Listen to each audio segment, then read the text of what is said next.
You are listening to Proof Text, a Glossa House podcast exploring Scripture and all things related to it. New episodes are released daily.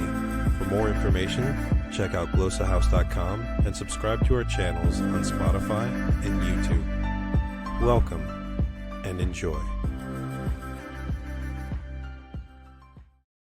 Hey everyone, I'm Dr. T. Michael W. Halcomb. I'm a Bible scholar, a language scholar, author, and believe it or not, a comedian.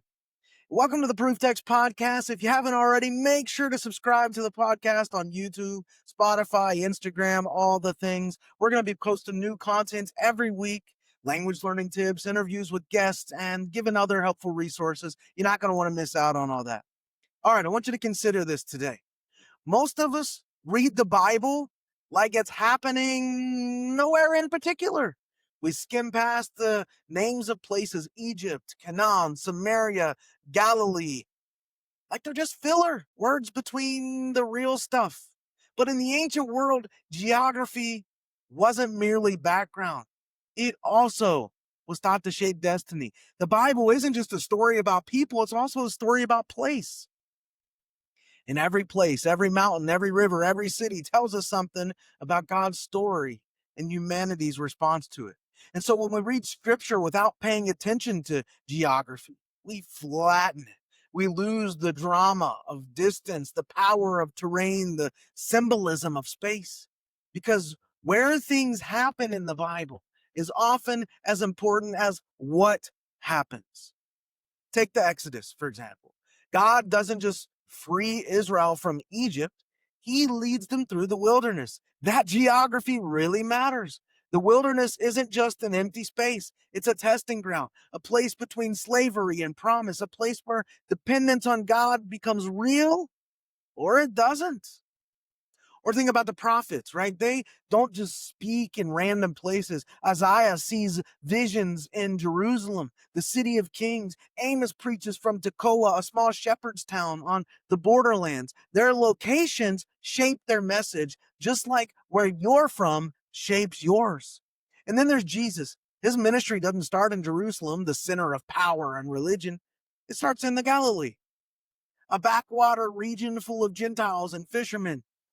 That's geography as theology. It tells us that God shows up on the edges in these towns before he ever walks right into the center. And the moment you see that, the moment you realize where Jesus chooses to go and where he doesn't, you start to understand the Gospels differently. He doesn't just go to Samaria. He goes through it, breaking really centuries of hostility with a single conversation at a well. He doesn't just calm a storm on the Sea of Galilee. He crosses it into the land of the unclean where pigs and demons and fear live, and grace follows. He doesn't just die on a hill. He dies outside the city gate, pushed out of sacred space so he can make all space sacred again. You see, when you read through this geography lens, you start to see that place is never coincidence. God uses the landscape itself, mountains, valleys, deserts, seas, as part the message. Mountains are often where God reveals himself. Deserts are where faith is tested. Cities are where justice is demanded. In exile, that's where people learn that God isn't bound to geography at all. And this geography lens reminds us that faith is a journey.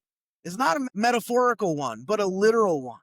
The people of God are always on the move, from Eden to Canaan, from Jerusalem to Babylon, from Nazareth to Calvary, from the tomb to the ends of the earth. And maybe that's why geography still matters, right? Because your faith, your pledge of allegiance to Jesus has a landscape too.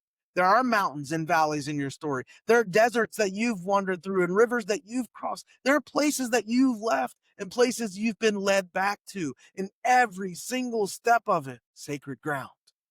So the next time you read the Bible, man, don't skip the map in the back. Don't skim past the place names, because every location tells a story, not just about where people went, but about where God met them. All right, y'all, thanks so much for watching. If this helped you think about the Bible in a fresh way, give it a like, subscribe, and share it with someone who loves studying scripture. And don't forget to hit the bell so you don't miss our weekly uploads. I really love to hear what you're seeing differently through this lens. So drop a comment below. Interested in growing your ancient language skills but not sure where to start? Glossa House can help. From illustrated readers and short stories to lexicons and grammars, Glossa House offers a variety of resources for beginning, intermediate, and experienced ancient language learners. Head to glossahouse.com today. Glossa House, language resources for the global community.